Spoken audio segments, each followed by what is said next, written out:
세계 최초로 원자력 발전소를 만든 나라가 있습니다. 원전 기술의 종주국이죠. 그 나라가 바로 미국입니다. 그런데 이 미국이 한국에 이런 요청을 했습니다. 제발 우리나라에 와서 원전 좀 지어달라. 이상하지 않으신가요? 원전 설계도를 만든 나라가 정작 자기 나라의 원전을 못 짓는다니요. 마치 자동차를 발명한 사람이 운전을 못하는 것과 같습니다. 지금 이 순간에도 미국은 전력 부족으로 비명을 지르고 있습니다. AI 데이터 센터 하나가 소도시 전체만큼의 전기를 잡아먹거든요. 그런데 이런 데이터 센터가 미국 전역에 수백 개씩 들어서고 있습니다. 해결책은 원전입니다. 그런데 미국은 원전을 지을 수가 없습니다. 46년 동안 새 원전을 안 지었더니 이제는 지을 능력 자체가 사라져버린 겁니다. 그렇다면 전 세계에서 원전을 가장 잘 짓는 나라는 어디일까요? 정해진 기간, 정해진 예산 안에 원전을 완공한 유일한 나라, 바로 대한민국입니다. 그래서 트럼프 대통령이 직접 한국을 지목했습니다. 700조 원짜리 초대형 프로젝트를 한국 기업에게 맡기기로 한 거죠. 올해 착공 목표입니다. 세계 1위 원전 강국 미국은 어쩌다 이 지경이 됐고 한국에게는 어떤 기회가 열리고 있는 걸까요? 오늘 영상에서는 세 가지 이야기를 다뤄보겠습니다. 첫 번째, 미국 원전 산업이 무너진 진짜 이유. 두 번째, 왜 하필 한국이 선택됐는지. 세 번째, 이 기회가 우리에게 어떤 의미인지. 복잡한 원전 이야기, 누구나 쉽게 이해할 수 있도록 차근차근 풀어드리겠습니다. 그럼 바로 시작하겠습니다. 본격적인 분석에 들어가기 전에 아직 구독 안 하신 분들은 지금 구독 버튼 눌러주시면 감사하겠습니다. 이런 경제 이야기 꾸준히 전해드리고 있습니다. 자, 이제 본론으로 들어가 보겠습니다. 먼저 지금 미국에서 무슨 일이 벌어지고 있는지부터 살펴볼게요. 트럼프 대통령이 취임하자마자 뭘 했는지 아시나요? 국가에너지 비상사태를 선포했습니다. 비상사태요? 전쟁이 난 것도 아닌데 에너지 때문에 비상사태라니 좀 과장 아닌가 싶으시죠? 그런데 미국 상황을 보면 이해가 됩니다. 지금 미국은 전기가 부족합니다. 정확히 말하면 앞으로 필요한 전기를 만들 능력이 부족한 거예요. 왜 갑자기 전기가 부족해졌을까요? 범인은 AI입니다. 챗 GPT 아시죠? 이런 AI 서비스 하나를 돌리려면 어마어마한 컴퓨터가 필요합니다. 이 컴퓨터들이 모여있는 곳을 데이터 센터라고 하는데요. 문제는 이 데이터 센터가 전기를 엄청나게 먹는다는 겁니다. 데이터 센터 하나가 쓰는 전기량이 얼마인지 아세요?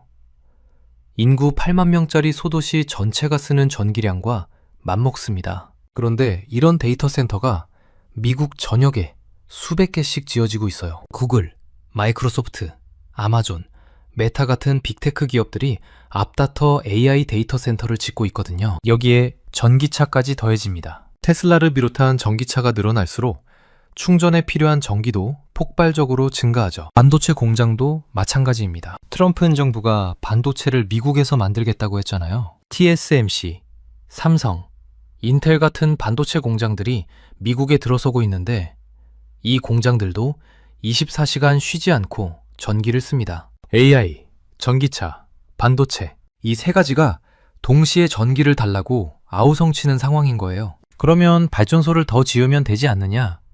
이렇게 생각하실 수 있어요. 태양광이나 풍력은 어떨까요? 문제가 있습니다. 해가 안 뜨면 태양광은 전기를 못 만들어요. 바람이 안 불면 풍력도 멈춥니다. 그런데 AI 데이터 센터나 반도체 공장은 24시간 365일 쉬지 않고 돌아가야 합니다. 날씨에 따라 전기가 들쑥날쑥하면 안 되는 거죠. 그래서 답은 원전입니다. 원자력 발전소는 한 번 가동하면 날씨와 상관없이 24시간 안정적으로 전기를 만들어냅니다. 게다가 탄소도 배출하지 않아요. AI 시대의 전력 문제를 해결할 수 있는 거의 유일한 해법인 셈이죠. 그래서 트럼프 대통령이 어떻게 했을까요? 2025년 5월 원전 관련 규제를 대폭 완화하는 행정명령 4개에 한꺼번에 서명했습니다. 목표도 어마어마합니다. 2050년까지 미국의 원전 용량을 지금의 4배로 늘리겠다는 거예요. 현재 약 100기가와트인데 이걸 400기가와트로 만들겠다는 겁니다. 더 구체적으로는 2030년까지 대형 원전 10기를 착공하겠다고 발표했어요. 지금이 2026년이니까 불과 4년 안에 원전 10기 공사를 시작하겠다는 겁니다. 그런데 여기서 문제가 생깁니다. 미국은 원전을 짓고 싶어도 지을 수가 없습니다. 잠깐 여기서 정리하고 가겠습니다. 지금까지 미국이 전력 부족에 시달리고 있고 해결책으로 원전을 선택했다는 걸 말씀드렸는데요. 그런데 정작 원전을 못 짓는다?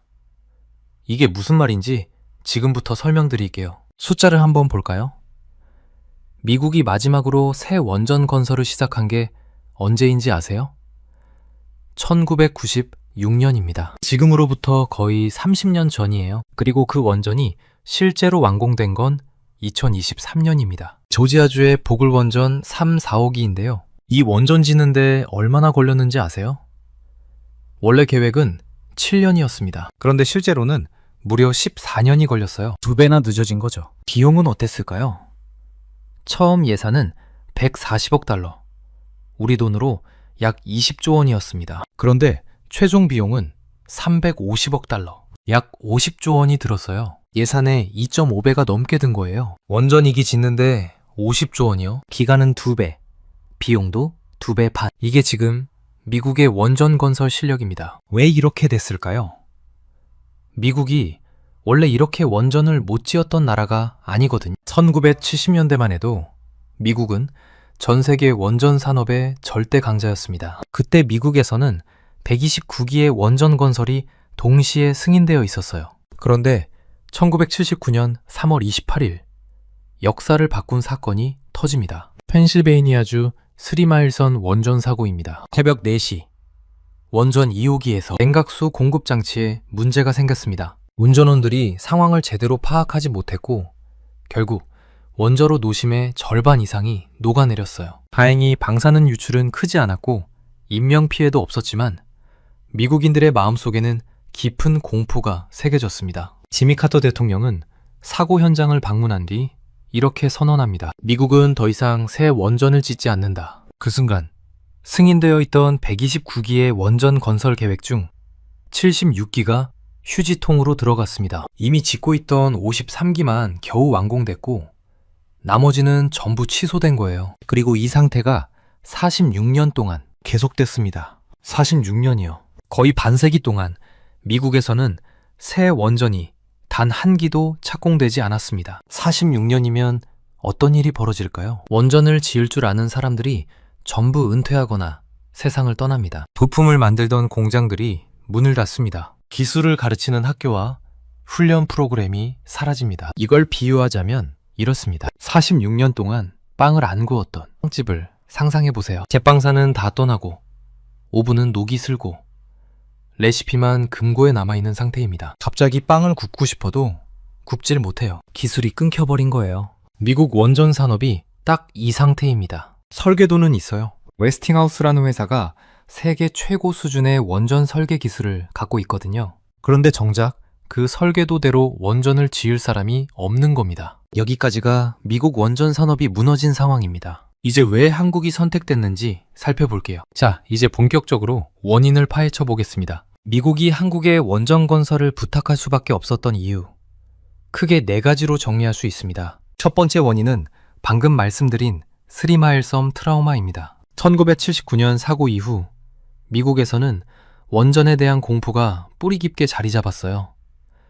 정치인들은 원전 건설을 추진하면 표를 잃을까봐 피했고 주민들은 우리 동네에 원전 짓는다고 하면 무조건 반대했습니다. 여기에 규제도 점점 강화됐어요. 미국 원자력 규제위원회 NRC라고 하는데요. 이 기관이 새 원전을 허가하는데 평균 5년에서 7년이 걸렸습니다. 그것도 허가를 받는다는 보장이 없어요. 수년간 준비해서 신청했는데 거절당하는 경우도 많았거든요. 이러니 기업 입장에서는 원전 사업에 뛰어들 이유가 없죠. 허가받는데 5년, 짓는데 10년, 총 15년을 투자해야 하는데 중간에 정권이 바뀌거나 규제가 바뀌면 다 물거품이 될 수 있으니까요. 그래서 원전 관련 기업들이 하나둘 문을 닫거나 다른 사업으로 전환했습니다. 원전을 짓는 건설사, 부품을 만드는 제조사, 운영 인력을 양성하는 교육기관까지 원전 생태계 전체가 무너져 내린 거예요. 트럼프 행정부의 에너지 정책을 총괄하는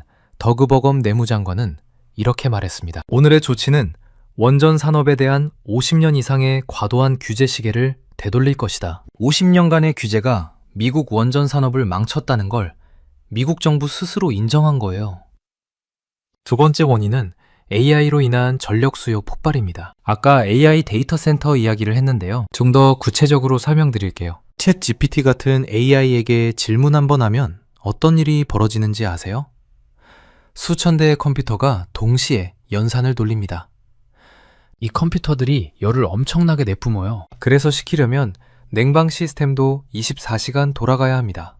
연산하는데 전기, 시키는데 또 전기, 이중으로 전기를 먹는 구조인 거죠. 마이크로소프트가 최근 발표한 자료를 보면요. AI 서비스에 대한 수요가 너무 폭발적으로 늘어나서 데이터 센터 건설이 수요를 못 따라가고 있다고 합니다. 짓는 족족 부족한 상황인 거예요. 그래서 빅테크 기업들이 직접 발전소를 확보하기 시작했습니다. 구글은 SMR, 소형 모듈 원전 개발 회사에 투자했고요. 마이크로소프트는 아예 폐쇄됐던 스리마일섬 원전 1호기를 재가동하는 계약을 맺었습니다. 네, 바로 그 스리마일섬이요. 46년 전 사고가 났던 바로 그 원전입니다. 그만큼 전기가 급하다는 뜻이에요. 아마존은 펜실베이니아에 있는 원전에서 나오는 전기를 통째로 사들이는 계약을 맺었습니다. 발전소 하나를 통째로요. 이렇게 전력 수요가 폭발하는데 미국이 자체적으로 원전을 지을 능력이 없으니 어떻게 해야 할까요? 답은 하나입니다. 지을 수 있는 나라에게 부탁하는 거예요. 그런데 원전을 제대로 지을 수 있는 나라가 몇 개나 될까요?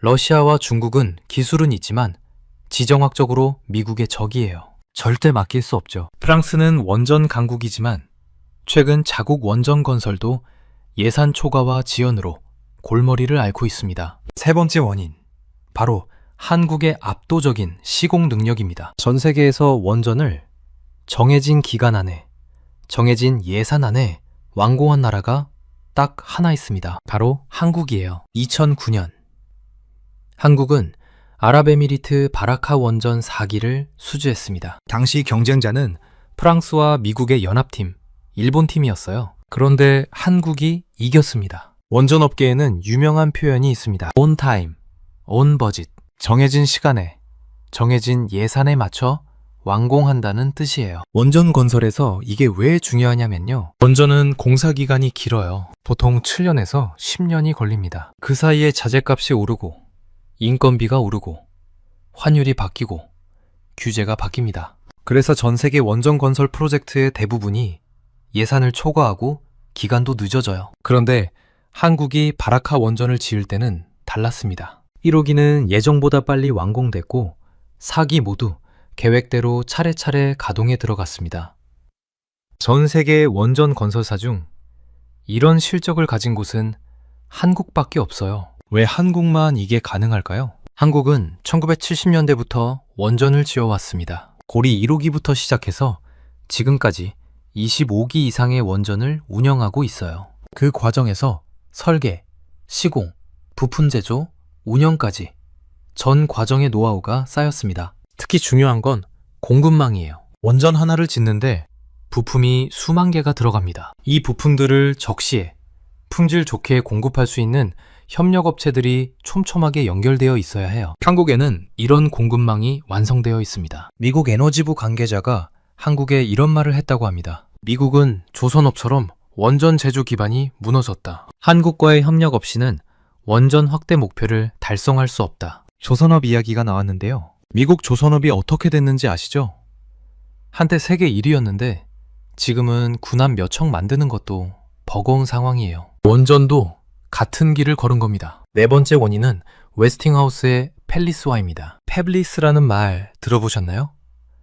반도체 업계에서 쓰는 용어인데요. 설계만 하고 공장은 없는 회사를 말합니다. 엔비디아가 대표적이에요. GPU를 설계하지만 직접 만들지는 않죠. 대신 TSMC 같은 파운드리에 맡깁니다. 그런데 지금 웨스팅하우스가 딱 이 상태입니다. 세계 최고 수준의 원전 설계 기술은 있어요. AP1000이라는 차세대 원전 모델을 개발했고 이게 미국 표준 원전이 될 예정입니다. 그런데 문제는 웨스팅하우스가 이 AP1000을 직접 지을 능력이 없다는 거예요. 46년 동안 미국에서 원전을 안 지었으니까 시공 인력도 없고 부품 공급망도 없습니다. 설계도는 있는데 요리사가 없는 식당이에요. 아무리 훌륭한 레시피가 있어도 요리를 해줄 셰프가 없으면 음식이 안 나오잖아요. 그래서 웨스팅하우스가 손을 내민 곳이 한국입니다. 한국은 웨스팅하우스 기술을 기반으로 자체 원전 모델을 발전시켜 왔어요. 두 나라는 기술 DNA를 공유하고 있는 셈이죠. 지난 1월에는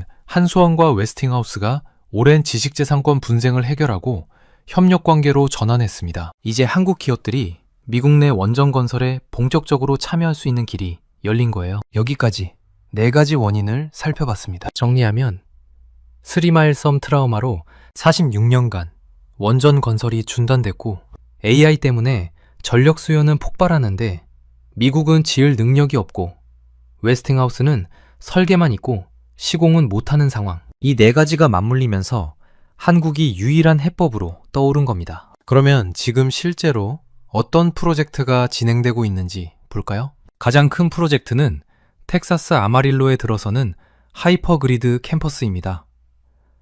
페르미 아메리카라는 회사가 추진하는 건데요. 이 회사 창업자 중 한 명이 트럼프 1기 행정부에서 에너지부 장관을 지낸 릭 페리입니다. 트럼프 대통령의 측근이에요. 이 프로젝트 규모가 어마어마합니다. 부지 면적이 여의도의 8배예요. 여기에 대형 원전 4기, 소형 모듈 원전, 가스 복합화력, 태양광, 배터리 저장 시설까지 들어갑니다. 총 발전 용량이 11기가와트인데 이게 서울시 하루 평균 전력 사용량의 2배에 해당합니다. 총 사업비는 5천억 달러, 우리 돈으로 약 700조 원입니다. 700조 원이요. 이 어마어마한 프로젝트의 원전 건설을 누가 맡느냐? 한국의 현대건설입니다. 현대건설은 2025년 10월에 페르미 아메리카와 기본 설계 계약을 체결했습니다. 올해 상반기에 본계약인 EPC 계약을 맺을 예정이에요. EPC는 설계, 조달, 시공을 모두 맡는 종합계약입니다. 원전 4기의 예상 매출이 약 24조 원입니다. 물론 전부 현대건설이 가져가는 건 아니고 삼성물산 등과 나누겠지만 그래도 엄청난 규모죠. 여기에 두산 에너빌리티가 원자로 핵심 부품을 공급하고 한수원도 협력 방안을 논의 중입니다. 대기업만 참여하는 게 아니에요. 한수원과 협력하는 중소기업 16개사도 텍사스 진출을 준비하고 있습니다. 이건 단순히 건설 계약 하나가 아닙니다. 대한민국 원전 생태계 전체가 미국 시장에 진출하는 거예요. 대기업부터 중소부품사까지 K원전 밸류체인이 통째로 미국으로 가는 겁니다. 미국 정부도 적극적으로 지원하고 있어요. 원자력 규제위원회 NRC가 신규 원자로 허가 기간을 18개월로 제한했습니다. 예전에는 5에서 7년 걸리던 게 18개월로 줄어든 거예요. 이 짧은 기간 안에 허가를 따려면 시공 경험이 풍부한 기업이 유리하겠죠. 바로 한국 기업들입니다. 그리고 잊지 말아야 할 게 있어요. 한미 관세 협상 결과입니다. 한국은 미국의 2천억 달러, 약 294조 원 규모의 투자를 약속했습니다. 미국 상무장관 하워드 러트닉은 이 돈으로 뭘 하겠다고 했을까요? 원자력으로 시작할 것이라고 했습니다. 한국의 대미 투자금으로 미국에 원전을 짓겠다는 거예요. 그리고 거기서 나오는 수익을 50대 50으로 나누기로 했습니다. 한국이 원전을 지어주고 수익도 절반씩 가져가는 구조입니다. 이쯤에서 역사를 한번 돌아볼까요? 1970년대 한국은 원전 기술이 전무했습니다. 고리 1호기를 지을 때 기술 전부를 외국에서 들여왔어요. 미국 웨스팅하우스가 원자로를 공급하고 영국 기업이 터빈을 만들고 한국 기업은 단순 시공만 담당했습니다. 그때 한국은 기술을 배우겠다고 결심했어요. 남들이 하는 걸 어깨너머로 보면서 하나씩 국산화해 나갔습니다. 원자로 설계부터 핵심 부품 제조까지 수십 년에 걸쳐 기술을 축적한 거예요. 그 결과가 UAE 바라카 원전 수주였고 지금의 미국 시장 진출입니다. 반대로 미국은 어땠나요? 1970년대에는 세계 1위였습니다. 그런데 스리마일 섬 사고 이후 46년간 손을 놓았어요. 그 사이 기술자들은 떠나고 공급망은 무너지고 노하우는 사라졌습니다. 레이건 대통령 시절부터 클린턴, 부시, 오바마, 트럼프 1기, 바이든까지 어느 대통령도 원전 건설을 다시 시작하지 않았어요. 그러다 AI 시대가 오면서 전력 부족이 현실화되자 그제야 부랴부랴 원전 카드를 꺼낸 겁니다. 그런데 이미 늦었어요. 46년의 공백은 돈만 있다고 메꿔지지 않습니다. 사람과 시스템을 다시 키우려면 또 수십 년이 걸려요. 그래서 한국을 부른 거예요. 이런 상황을 비유하자면요. 미국은 명문대 졸업장은 있는데 실무 경력이 없는 신입사원 같은 거예요. 반면 한국은 학벌은 좀 밀리지만 현장에서 잔뼈가 굵은 베테랑 기술자인 거죠. 지금 급한 불을 끄려면 누구를 불러야 할까요? 당연히 베테랑이죠. 이게 바로 지금 미국과 한국의 관계입니다. 앞으로 어떻게 될까요? 시나리오를 한번 그려보겠습니다. 낙관적 시나리오부터 볼게요. 텍사스 프로젝트가 성공적으로 진행되면 한국 기업들은 미국 원전 시장에서 확고한 입지를 다지게 됩니다. 미국이 2030년까지 대형 원전 10기를 착공한다고 했잖아요. 이 중 상당수에 한국 기업이 참여할 수 있어요. 원전 한 기당 매출이 최소 6조 원에서 많게는 12조 원입니다. 10기면 60조에서 120조 원 규모의 시장인 거예요. 여기에 소형 모듈 원전 SMR까지 더하면 시장 규모는 더 커집니다. 한국은 이미 SMR 분야에서도 경쟁력을 갖추고 있어요. 한국원자력연구원이 개발한 스마트 원자로는 OECD 상위권 기술로 평가받고 있습니다. 미국 정부는 SMR을 국가 전략 기술로 지정하고 세 공제율을 최대 55%까지 높였습니다. 이 시장에 한국이 진출하면 또 하나의 먹거리가 생기는 거죠. 거기다 원전은 한 번 지으면 60년 이상 운영됩니다. 건설뿐 아니라 유지보수, 해결료 공급, 부품 교체 등 후속 사업도 엄청나요. 한 번 진입하면 수십 년간 안정적인 수익이 보장되는 시장인 거예요. 물론 주의할 점도 있습니다. 첫째, 정권 리스크입니다. 트럼프 대통령 임기는 2029년까지예요. 그 이후에 민주당 정권이 들어서면 원전 정책이 바뀔 수 있습니다. 다만 원전에 대한 초당적 지지가 있고 한 번 착공된 프로젝트를 중단하기는 어려우니까 리스크가 크진 않아요. 둘째, 우리 내부 문제입니다. 한전과 한수원의 갈라진 수출 체계가 비효율을 만들고 있어요. 같은 편끼리 경쟁하느라 협상력이 떨어지는 거죠. 팀 코리아가 하나로 움직여야 글로벌 수주전에서 최적의 협상력을 발휘할 수 있습니다. 올해 1분기 내에 조직 개편이 예정되어 있다고 하는데 잘 지켜봐야 할 부분입니다. 자, 여기까지 긴 이야기를 들으셨는데요. 한눈에 정리해 드릴게요. 첫째, 미국은 AI 시대를 맞아 전력 부족에 시달리고 있습니다. 해결책은 원전인데 46년간 건설을 안 했더니 지을 능력이 사라졌어요. 둘째, 웨스팅하우스는 설계 기술은 있지만 시공 능력이 없습니다. 반도체로 치면 팹리스가 된 거예요. 셋째, 전 세계에서 원전을 제대로 지을 수 있는 나라는 한국뿐입니다. 정해진 기간, 정해진 예산에 완공한 유일한 실적이 있어요. 넷째, 그래서 트럼프 행정부가 한국에 직접 요청했습니다. 700조 원짜리 프로젝트를 맡긴 거예요. 이건 단순한 건설 수주가 아닙니다. 한미 원전 동맹의 시작이에요. 미국의 설계 기술과 한국의 시공 능력이 결합하는 겁니다. 미국은 부족한 전력을 확보하고 한국은 세계 최대 에너지 시장에 교두보를 마련합니다. 윈윈인 거죠. 이재명 대통령도 한미 협상 타결 당시 이렇게 말했습니다. 조선과 원전 등 전통적 전략 산업부터 AI와 반도체 등 미래 첨단 산업까지 이전과는 차원이 다른 협력적 파트너십을 구축할 것이다. 조선업에 이어 원전 산업까지 한국이 미국의 핵심 파트너로 자리 잡고 있는 겁니다. 그러면 우리는 이 상황을 어떻게 받아들이면 좋을까요? 투자자 입장에서 관심 가질 만한 기업들을 정리해 드릴게요. 다만 이건 정보 제공일 뿐 투자 권유가 아니라는 점 꼭 기억해 주세요. 먼저 건설 분야입니다. 현대건설이 텍사스 프로젝트의 기본 설계 계약을 따냈고 본 계약도 기대되고 있어요. 삼성물산도 페르미 아메리카와 협력 MOU를 맺었습니다. 기자재 분야에서는 두산 에너빌리티가 대표적입니다. 원자로 핵심 부품을 만드는 회사예요.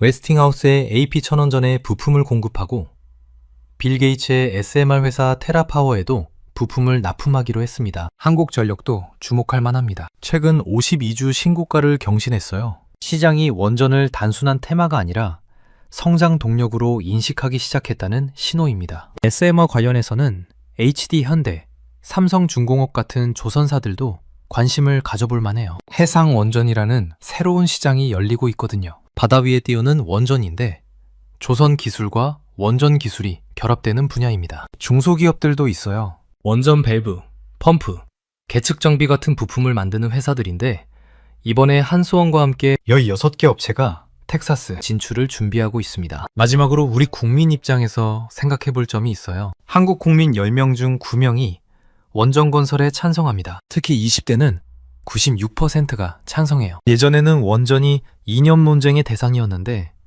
지금은 실용적 선택의 문제가 됐습니다. AI 시대의 안정적인 전력 확보는 국가 생존의 문제예요. 반도체 공장, AI 데이터 센터, 이런 시설들이 들어서려면 24시간 안정적인 전력이 필수입니다. 태양광과 풍력만으로는 한계가 있어요. 원전은 선택이 아니라 필수가 된 거죠. 그리고 한 가지 더 생각해 볼 게 있어요. 한국이 미국 원전 시장에 진출한다는 건 단순히 건설 일감을 따는 게 아닙니다.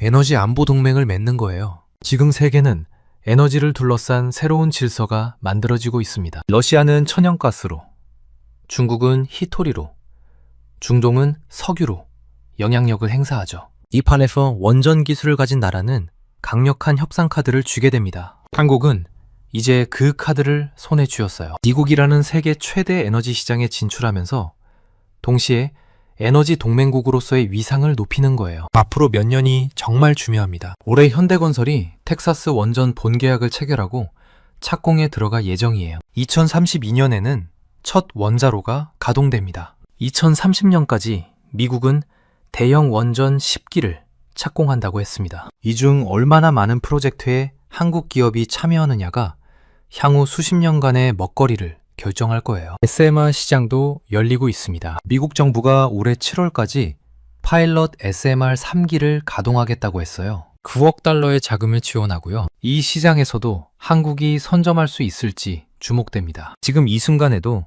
텍사스 아마릴로에서는 공사 준비가 한창입니다. 여의도 800 크기의 벌판에 700조 원짜리 에너지 복합단지가 들어섭니다. 그리고 그 심장부에 들어설 원전 4기를 한국 기업이 짓습니다. 원전 종주국 미국이 한국에 도움을 요청하는 시대. 46년간 쌓아온 한국 원전 기술력이 마침내 세계 무대에서 빛을 발하는 순간입니다. 정리해드릴게요. 첫 번째, 미국 원전 시장이 열렸습니다. 46년 만에 처음으로요. 2050년까지 400기가와트로 4배 확대 계획입니다. 두 번째, 한국이 핵심 파트너로 선택됐습니다. 700조 원 규모 텍사스 프로젝트에 현대건설이 참여합니다. 세 번째, 원전은 단순 테마가 아니라 성장 산업이 됐습니다. 건설사, 기자재 업체, 중소부품사까지 수혜가 예상됩니다. 네 번째, 에너지 안보 동맹이 형성되고 있습니다. 조선업에 이어 원전 산업에서도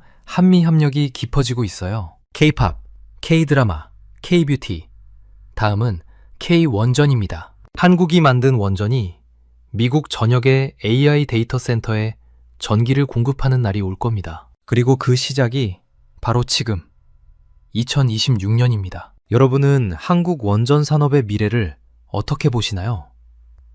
미국 진출이 성공할 수 있을까요? 원전 관련주에 관심이 있으신가요? 댓글로 의견 남겨주시면 감사하겠습니다. 오늘 영상은 여기까지입니다. 긴 영상 끝까지 시청해주셔서 감사합니다. 구독과 좋아요 한 번씩만 눌러주시면 정말 큰 힘이 됩니다. 다음 영상에서 또 뵙겠습니다. 세계 최초로 원자력 발전소를 만든 나라가 있습니다. 원전 기술의 종주국이죠. 그 나라가 바로 미국입니다. 그런데 이 미국이 한국에 이런 요청을 했습니다. 제발 우리나라에 와서 원전 좀 지어달라. 이상하지 않으신가요? 원전 설계도를 만든 나라가 정작 자기 나라의 원전을 못 짓는다니요. 마치 자동차를 발명한 사람이 운전을 못하는 것과 같습니다. 지금 이 순간에도 미국은 전력 부족으로 비명을 지르고 있습니다. AI 데이터 센터 하나가 소도시 전체만큼의 전기를 잡아먹거든요. 그런데 이런 데이터 센터가 미국 전역에 수백 개씩 들어서고 있습니다. 해결책은 원전입니다. 그런데 미국은 원전을 지을 수가 없습니다. 46년 동안 새 원전을 안 지었더니 이제는 지을 능력 자체가 사라져버린 겁니다. 그렇다면 전 세계에서 원전을 가장 잘 짓는 나라는 어디일까요? 정해진 기간, 정해진 예산 안에 원전을 완공한 유일한 나라, 바로 대한민국입니다. 그래서 트럼프 대통령이 직접 한국을 지목했습니다. 700조 원짜리 초대형 프로젝트를 한국 기업에게 맡기기로 한 거죠. 올해 착공 목표입니다. 세계 1위 원전 강국 미국은 어쩌다 이 지경이 됐고 한국에게는 어떤 기회가 열리고 있는 걸까요? 오늘 영상에서는 세 가지 이야기를 다뤄보겠습니다. 첫 번째, 미국 원전 산업이 무너진 진짜 이유. 두 번째, 왜 하필 한국이 선택됐는지. 세 번째, 이 기회가 우리에게 어떤 의미인지. 복잡한 원전 이야기. 누구나 쉽게 이해할 수 있도록 차근차근 풀어드리겠습니다. 그럼 바로 시작하겠습니다. 본격적인 분석에 들어가기 전에 아직 구독 안 하신 분들은 지금 구독 버튼 눌러주시면 감사하겠습니다. 이런 경제 이야기 꾸준히 전해드리고 있습니다. 자, 이제 본론으로 들어가 보겠습니다. 먼저 지금 미국에서 무슨 일이 벌어지고 있는지부터 살펴볼게요. 트럼프 대통령이 취임하자마자 뭘 했는지 아시나요? 국가 에너지 비상사태를 선포했습니다. 비상사태요? 전쟁이 난 것도 아닌데 에너지 때문에 비상사태라니. 좀 과장 아닌가 싶으시죠? 그런데 미국 상황을 보면 이해가 됩니다. 지금 미국은 전기가 부족합니다. 정확히 말하면 앞으로 필요한 전기를 만들 능력이 부족한 거예요. 왜 갑자기 전기가 부족해졌을까요? 범인은 AI입니다. 챗 GPT 아시죠? 이런 AI 서비스 하나를 돌리려면 어마어마한 컴퓨터가 필요합니다. 이 컴퓨터들이 모여있는 곳을 데이터 센터라고 하는데요. 문제는 이 데이터 센터가 전기를 엄청나게 먹는다는 겁니다. 데이터 센터 하나가 쓰는 전기량이 얼마인지 아세요? 인구 8만 명짜리 소도시 전체가 쓰는 전기량과 맞먹습니다. 그런데 이런 데이터 센터가 미국 전역에 수백 개씩 지어지고 있어요. 구글, 마이크로소프트, 아마존, 메타 같은 빅테크 기업들이 앞다퉈 AI 데이터 센터를 짓고 있거든요. 여기에 전기차까지 더해집니다. 테슬라를 비롯한 전기차가 늘어날수록 충전에 필요한 전기도 폭발적으로 증가하죠. 반도체 공장도 마찬가지입니다. 트럼프 행정부가 반도체를 미국에서 만들겠다고 했잖아요. TSMC, 삼성, 인텔 같은 반도체 공장들이 미국에 들어서고 있는데 이 공장들도 24시간 쉬지 않고 전기를 씁니다. AI, 전기차, 반도체 이 세 가지가 동시에 전기를 달라고 아우성치는 상황인 거예요. 그러면 발전소를 더 지으면 되지 않느냐? 이렇게 생각하실 수 있어요. 태양광이나 풍력은 어떨까요? 문제가 있습니다. 해가 안 뜨면 태양광은 전기를 못 만들어요. 바람이 안 불면 풍력도 멈춥니다. 그런데 AI 데이터 센터나 반도체 공장은 24시간 365일 쉬지 않고 돌아가야 합니다. 날씨에 따라 전기가 들쑥날쑥하면 안 되는 거죠. 그래서 답은 원전입니다. 원자력 발전소는 한 번 가동하면 날씨와 상관없이 24시간 안정적으로 전기를 만들어냅니다. 게다가 탄소도 배출하지 않아요. AI 시대의 전력 문제를 해결할 수 있는 거의 유일한 해법인 셈이죠. 그래서 트럼프 대통령이 어떻게 했을까요? 2025년 5월 원전 관련 규제를 대폭 완화하는 행정명령 4개에 한꺼번에 서명했습니다. 목표도 어마어마합니다. 2050년까지 미국의 원전 용량을 지금의 4배로 늘리겠다는 거예요. 현재 약 100기가와트인데 이걸 400기가와트로 만들겠다는 겁니다. 더 구체적으로는 2030년까지 대형 원전 10기를 착공하겠다고 발표했어요. 지금이 2026년이니까 불과 4년 안에 원전 10기 공사를 시작하겠다는 겁니다. 그런데 여기서 문제가 생깁니다. 미국은 원전을 짓고 싶어도 지을 수가 없습니다. 잠깐 여기서 정리하고 가겠습니다. 지금까지 미국이 전력 부족에 시달리고 있고 해결책으로 원전을 선택했다는 걸 말씀드렸는데요. 그런데 정작 원전을 못 짓는다? 이게 무슨 말인지 지금부터 설명드릴게요. 숫자를 한번 볼까요? 미국이 마지막으로 새 원전 건설을 시작한 게 언제인지 아세요? 1996년입니다. 지금으로부터 거의 30년 전이에요. 그리고 그 원전이 실제로 완공된 건 2023년입니다. 조지아주의 보글 원전 3, 4호기인데요. 이 원전 짓는데 얼마나 걸렸는지 아세요? 원래 계획은 7년이었습니다. 그런데 실제로는 무려 14년이 걸렸어요. 2배나 늦어진 거죠. 비용은 어땠을까요? 처음 예산은 140억 달러, 우리 돈으로 약 20조 원이었습니다. 그런데 최종 비용은 350억 달러, 약 50조 원이 들었어요. 예산의 2.5배가 넘게 든 거예요. 원전 2기 짓는데 50조 원이요? 기간은 2배, 비용도 2배 반. 이게 지금 미국의 원전 건설 실력입니다. 왜 이렇게 됐을까요? 미국이 원래 이렇게 원전을 못 지었던 나라가 아니거든요. 1970년대만 해도 미국은 전 세계 원전 산업의 절대 강자였습니다. 그때 미국에서는 129기의 원전 건설이 동시에 승인되어 있었어요. 그런데 1979년 3월 28일 역사를 바꾼 사건이 터집니다. 펜실베이니아주 스리마일선 원전 사고입니다. 새벽 4시 원전 2호기에서 냉각수 공급 장치에 문제가 생겼습니다. 운전원들이 상황을 제대로 파악하지 못했고 결국 원자로 노심의 절반 이상이 녹아내렸어요. 다행히 방사능 유출은 크지 않았고 인명피해도 없었지만 미국인들의 마음속에는 깊은 공포가 새겨졌습니다. 지미 카터 대통령은 사고 현장을 방문한 뒤 이렇게 선언합니다. 미국은 더 이상 새 원전을 짓지 않는다. 그 순간 승인되어 있던 129기의 원전 건설 계획 중 76기가 휴지통으로 들어갔습니다. 이미 짓고 있던 53기만 겨우 완공됐고 나머지는 전부 취소된 거예요. 그리고 이 상태가 46년 동안 계속됐습니다. 46년이요.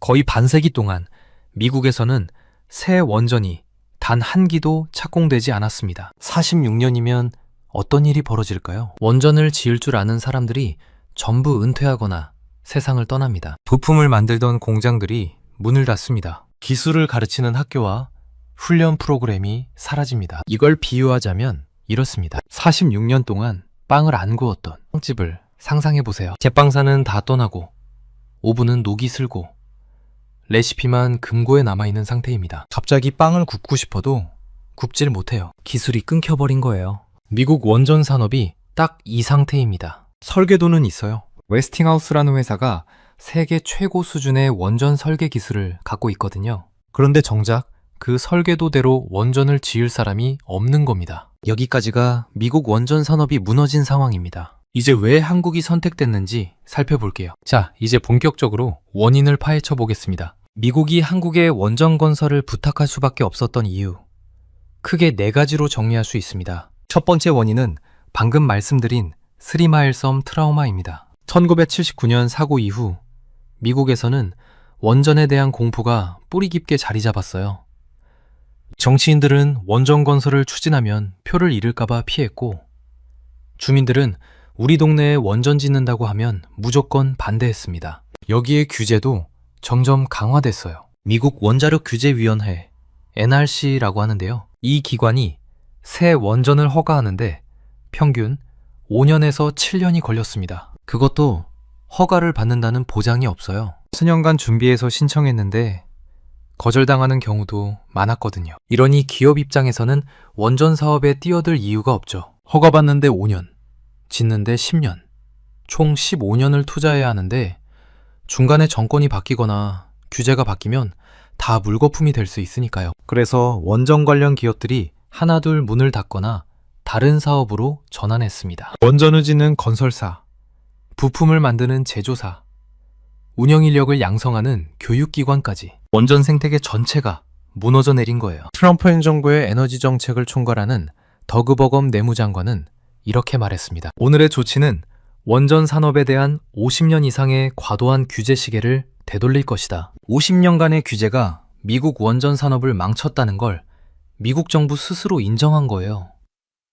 두 번째 원인은 AI로 인한 전력 수요 폭발입니다. 아까 AI 데이터 센터 이야기를 했는데요. 좀 더 구체적으로 설명드릴게요. 챗 GPT 같은 AI에게 질문 한번 하면 어떤 일이 벌어지는지 아세요? 수천 대의 컴퓨터가 동시에 연산을 돌립니다. 이 컴퓨터들이 열을 엄청나게 내뿜어요. 그래서 시키려면 냉방 시스템도 24시간 돌아가야 합니다. 연산하는데 전기, 시키는데 또 전기, 이중으로 전기를 먹는 구조인 거죠. 마이크로소프트가 최근 발표한 자료를 보면요. AI 서비스에 대한 수요가 너무 폭발적으로 늘어나서 데이터 센터 건설이 수요를 못 따라가고 있다고 합니다. 짓는 족족 부족한 상황인 거예요. 그래서 빅테크 기업들이 직접 발전소를 확보하기 시작했습니다. 구글은 SMR, 소형 모듈 원전 개발 회사에 투자했고요. 마이크로소프트는 아예 폐쇄됐던 스리마일섬 원전 1호기를 재가동하는 계약을 맺었습니다. 네, 바로 그 스리마일섬이요. 46년 전 사고가 났던 바로 그 원전입니다. 그만큼 전기가 급하다는 뜻이에요. 아마존은 펜실베이니아에 있는 원전에서 나오는 전기를 통째로 사들이는 계약을 맺었습니다. 발전소 하나를 통째로요. 이렇게 전력 수요가 폭발하는데 미국이 자체적으로 원전을 지을 능력이 없으니 어떻게 해야 할까요? 답은 하나입니다. 지을 수 있는 나라에게 부탁하는 거예요. 그런데 원전을 제대로 지을 수 있는 나라가 몇 개나 될까요? 러시아와 중국은 기술은 있지만 지정학적으로 미국의 적이에요. 절대 맡길 수 없죠. 프랑스는 원전 강국이지만 최근 자국 원전 건설도 예산 초과와 지연으로 골머리를 앓고 있습니다. 세 번째 원인, 바로 한국의 압도적인 시공 능력입니다. 전 세계에서 원전을 정해진 기간 안에, 정해진 예산 안에 완공한 나라가 딱 하나 있습니다. 바로 한국이에요. 2009년 한국은 아랍에미리트 바라카 원전 4기를 수주했습니다. 당시 경쟁자는 프랑스와 미국의 연합팀, 일본팀이었어요. 그런데 한국이 이겼습니다. 원전 업계에는 유명한 표현이 있습니다. On time, on budget. 정해진 시간에, 정해진 예산에 맞춰 완공한다는 뜻이에요. 원전 건설에서 이게 왜 중요하냐면요. 원전은 공사 기간이 길어요. 보통 7년에서 10년이 걸립니다. 그 사이에 자재값이 오르고, 인건비가 오르고, 환율이 바뀌고, 규제가 바뀝니다. 그래서 전 세계 원전 건설 프로젝트의 대부분이 예산을 초과하고 기간도 늦어져요. 그런데 한국이 바라카 원전을 지을 때는 달랐습니다. 1호기는 예정보다 빨리 완공됐고 4기 모두 계획대로 차례차례 가동에 들어갔습니다. 전 세계 원전 건설사 중 이런 실적을 가진 곳은 한국밖에 없어요. 왜 한국만 이게 가능할까요? 한국은 1970년대부터 원전을 지어왔습니다. 고리 1호기부터 시작해서 지금까지 25기 이상의 원전을 운영하고 있어요. 그 과정에서 설계, 시공, 부품 제조, 운영까지 전 과정의 노하우가 쌓였습니다. 특히 중요한 건 공급망이에요. 원전 하나를 짓는데 부품이 수만 개가 들어갑니다. 이 부품들을 적시에 품질 좋게 공급할 수 있는 협력업체들이 촘촘하게 연결되어 있어야 해요. 한국에는 이런 공급망이 완성되어 있습니다. 미국 에너지부 관계자가 한국에 이런 말을 했다고 합니다. 미국은 조선업처럼 원전 제조 기반이 무너졌다. 한국과의 협력 없이는 원전 확대 목표를 달성할 수 없다. 조선업 이야기가 나왔는데요. 미국 조선업이 어떻게 됐는지 아시죠? 한때 세계 1위였는데 지금은 군함 몇 척 만드는 것도 버거운 상황이에요. 원전도 같은 길을 걸은 겁니다. 네 번째 원인은 웨스팅하우스의 펠리스화입니다. 패블리스라는 말 들어보셨나요? 반도체 업계에서 쓰는 용어인데요. 설계만 하고 공장은 없는 회사를 말합니다. 엔비디아가 대표적이에요. GPU를 설계하지만 직접 만들지는 않죠. 대신 TSMC 같은 파운드리에 맡깁니다. 그런데 지금 웨스팅하우스가 딱 이 상태입니다. 세계 최고 수준의 원전 설계 기술은 있어요. AP1000이라는 차세대 원전 모델을 개발했고 이게 미국 표준 원전이 될 예정입니다. 그런데 문제는 웨스팅하우스가 이 AP1000을 직접 지을 능력이 없다는 거예요. 46년 동안 미국에서 원전을 안 지었으니까 시공 인력도 없고 부품 공급망도 없습니다. 설계도는 있는데 요리사가 없는 식당이에요. 아무리 훌륭한 레시피가 있어도 요리를 해줄 셰프가 없으면 음식이 안 나오잖아요. 그래서 웨스팅하우스가 손을 내민 곳이 한국입니다. 한국은 웨스팅하우스 기술을 기반으로 자체 원전 모델을 발전시켜 왔어요. 두 나라는 기술 DNA를 공유하고 있는 셈이죠. 지난 1월에는 한수원과 웨스팅하우스가 오랜 지식재산권 분쟁을 해결하고 협력 관계로 전환했습니다. 이제 한국 기업들이 미국 내 원전 건설에 본격적으로 참여할 수 있는 길이 열린 거예요. 여기까지 4가지 원인을 살펴봤습니다. 정리하면 스리마일섬 트라우마로 46년간 원전 건설이 중단됐고 AI 때문에 전력 수요는 폭발하는데 미국은 지을 능력이 없고 웨스팅하우스는 설계만 있고 시공은 못하는 상황. 이 4가지가 맞물리면서 한국이 유일한 해법으로 떠오른 겁니다. 그러면 지금 실제로 어떤 프로젝트가 진행되고 있는지 볼까요? 가장 큰 프로젝트는 텍사스 아마릴로에 들어서는 하이퍼그리드 캠퍼스입니다. 페르미 아메리카라는 회사가 추진하는 건데요. 이 회사 창업자 중 한 명이 트럼프 1기 행정부에서 에너지부 장관을 지낸 릭 페리입니다. 트럼프 대통령의 측근이에요. 이 프로젝트 규모가 어마어마합니다. 부지 면적이 여의도의 8배예요. 여기에 대형 원전 4기, 소형 모듈 원전, 가스 복합화력, 태양광, 배터리 저장 시설까지 들어갑니다. 총 발전 용량이 11기가와트인데 이게 서울시 하루 평균 전력 사용량의 2배에 해당합니다. 총 사업비는 5천억 달러, 우리 돈으로 약 700조 원입니다. 700조 원이요. 이 어마어마한 프로젝트의 원전 건설을 누가 맡느냐? 한국의 현대건설입니다. 현대건설은 2025년 10월에 페르미 아메리카와 기본 설계 계약을 체결했습니다. 올해 상반기에 본계약인 EPC 계약을 맺을 예정이에요. EPC는 설계, 조달, 시공을 모두 맡는 종합계약입니다. 원전 4기의 예상 매출이 약 24조 원입니다. 물론 전부 현대건설이 가져가는 건 아니고 삼성물산 등과 나누겠지만 그래도 엄청난 규모죠. 여기에 두산 에너빌리티가 원자로 핵심 부품을 공급하고 한수원도 협력 방안을 논의 중입니다. 대기업만 참여하는 게 아니에요. 한수원과 협력하는 중소기업 16개사도 텍사스 진출을 준비하고 있습니다. 이건 단순히 건설 계약 하나가 아닙니다. 대한민국 원전 생태계 전체가 미국 시장에 진출하는 거예요. 대기업부터 중소부품사까지 K원전 밸류체인이 통째로 미국으로 가는 겁니다. 미국 정부도 적극적으로 지원하고 있어요. 원자력 규제위원회 NRC가 신규 원자로 허가 기간을 18개월로 제한했습니다. 예전에는 5에서 7년 걸리던 게 18개월로 줄어든 거예요. 이 짧은 기간 안에 허가를 따려면 시공 경험이 풍부한 기업이 유리하겠죠. 바로 한국 기업들입니다. 그리고 잊지 말아야 할 게 있어요. 한미 관세 협상 결과입니다. 한국은 미국의 2천억 달러, 약 294조 원 규모의 투자를 약속했습니다. 미국 상무장관 하워드 러트닉은 이 돈으로 뭘 하겠다고 했을까요?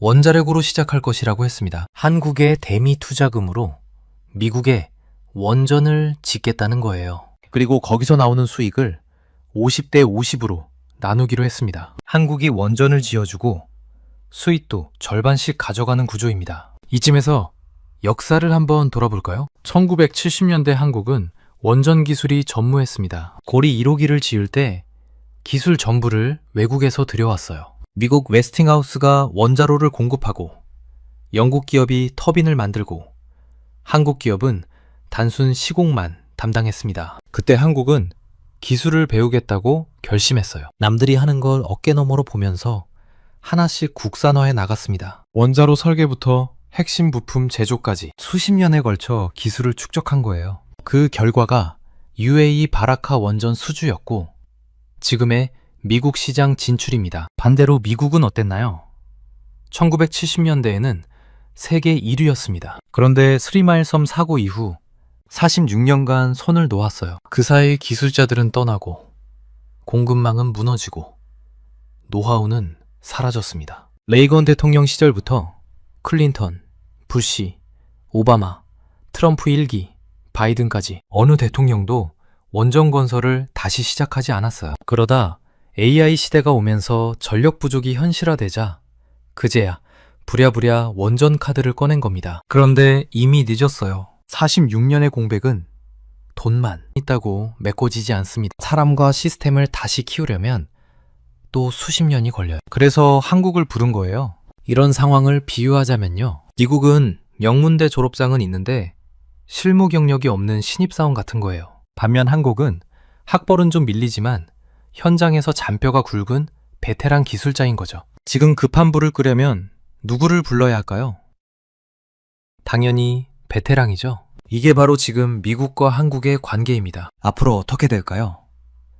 시나리오를 한번 그려보겠습니다. 낙관적 시나리오부터 볼게요. 텍사스 프로젝트가 성공적으로 진행되면 한국 기업들은 미국 원전 시장에서 확고한 입지를 다지게 됩니다. 미국이 2030년까지 대형 원전 10기를 착공한다고 했잖아요. 이 중 상당수에 한국 기업이 참여할 수 있어요. 원전 한 기당 매출이 최소 6조 원에서 많게는 12조 원입니다. 시키면 60조에서 120조 원 규모의 시장인 거예요. 여기에 소형 모듈 원전 SMR까지 더하면 시장 규모는 더 커집니다. 한국은 이미 SMR 분야에서도 경쟁력을 갖추고 있어요. 한국원자력연구원이 개발한 스마트 원자로는 OECD 상위권 기술로 평가받고 있습니다. 미국 정부는 SMR을 국가 전략 기술로 지정하고 세 공제율을 최대 55%까지 높였습니다. 이 시장에 한국이 진출하면 또 하나의 먹거리가 생기는 거죠. 거기다 원전은 한 번 지으면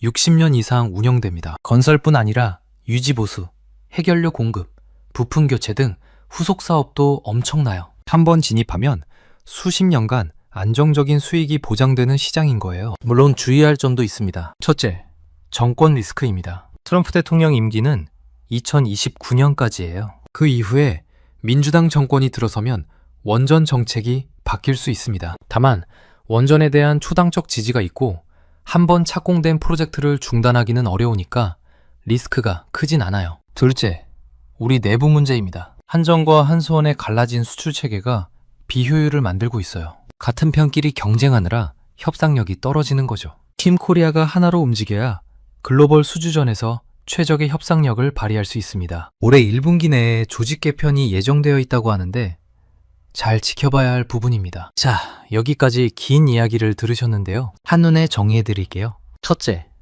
미국은 AI 시대를 맞아 전력 부족에 시달리고 있습니다. 해결책은 원전인데 46년간 건설을 안 했더니 지을 능력이 사라졌어요. 둘째, 웨스팅하우스는 설계 기술은 있지만 시공 능력이 없습니다. 반도체로 치면 팹리스가 된 거예요. 셋째, 전 세계에서 원전을 제대로 지을 수 있는 나라는 한국뿐입니다. 정해진 기간, 정해진 예산에 완공한 유일한 실적이 있어요. 넷째, 그래서 트럼프 행정부가 한국에 직접 요청했습니다. 700조 원짜리 프로젝트를 맡긴 거예요. 이건 단순한 건설 수주가 아닙니다. 한미 원전 동맹의 시작이에요. 미국의 설계 기술과 한국의 시공 능력이 결합하는 겁니다. 미국은 부족한 전력을 확보하고 한국은 세계 최대 에너지 시장에 교두보를 마련합니다. 윈윈인 거죠. 이재명 대통령도 한미 협상 타결 당시 이렇게 말했습니다. 조선과 원전 등 전통적 전략 산업부터 AI와 반도체 등 미래 첨단 산업까지 이전과는 차원이 다른 협력적 파트너십을 구축할 것이다. 조선업에 이어 원전 산업까지 한국이 미국의 핵심 파트너로 자리 잡고 있는 겁니다. 그러면 우리는 이 상황을 어떻게 받아들이면 좋을까요? 투자자 입장에서 관심 가질 만한 기업들을 정리해 드릴게요. 다만 이건 정보 제공일 뿐 투자 권유가 아니라는 점 꼭 기억해 주세요. 먼저 건설 분야입니다. 현대건설이 텍사스 프로젝트의 기본 설계 계약을 따냈고 본 계약도 기대되고 있어요. 삼성물산도 페르미 아메리카와 협력 MOU를 맺었습니다. 기자재 분야에서는 두산 에너빌리티가 대표적입니다. 원자로 핵심 부품을 만드는 회사예요. 웨스팅하우스의 AP1000원전에 부품을 공급하고 빌 게이츠의 SMR 회사 테라파워에도